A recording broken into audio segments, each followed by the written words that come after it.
Lamb said, Miss Lamb, was basically overheard saying that she would quit if she could. How does this change or impact the story from your standpoint? I don't think it has much impact whatsoever. I mean, my sources inside Hong Kong told me that she offered her resignation weeks ago, and the Communist Chinese Party running China rejected that proposal. They wanted her out there in front as opposed to putting somebody else in charge. But all that said, Maria, the CCP has been in charge day in, day out in Hong Kong now for some time. They've got senior police advisors on the ground there that are really calling the shots. And obviously we know they have military in the wings prepared to react if they're called in to deal with this demonstration. But they're in charge of it. And I think we've gone into a new phase, Maria. Yeah, what is that new phase right now? Give us your sense of where we are with this right now. I mean, this is the 13th week.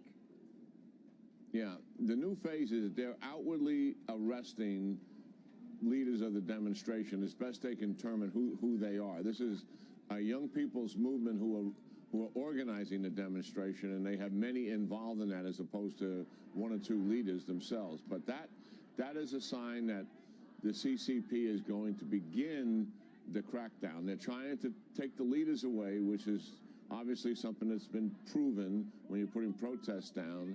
That does, in a sense, undermine the protest itself. But with the Hong Kong people and how strongly they feel about this, I don't think arresting the leaders is going to change the quality or the quantity of this demonstration. And we know that China has tracked all of its people. Even in Hong Kong, it's got facial recognition cameras.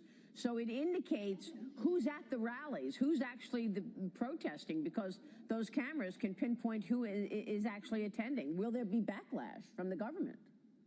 Oh, yeah, it's indisputable. And the people, they have over 1,000 in the jail cells already, and many of the people who've been before some judicial hearing, they're being charged with 8 to 10 years because they used the word riot to describe their activities, and that gets a considerably greater jail sentence.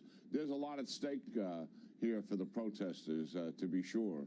But I don't see any end in sight, at least in the near term, to this protest. And the more they arrest, I think the more they're going to protest. This is another example of China using artificial intelligence, right? I mean, I know AI is used in the military. How significant is its use in the military?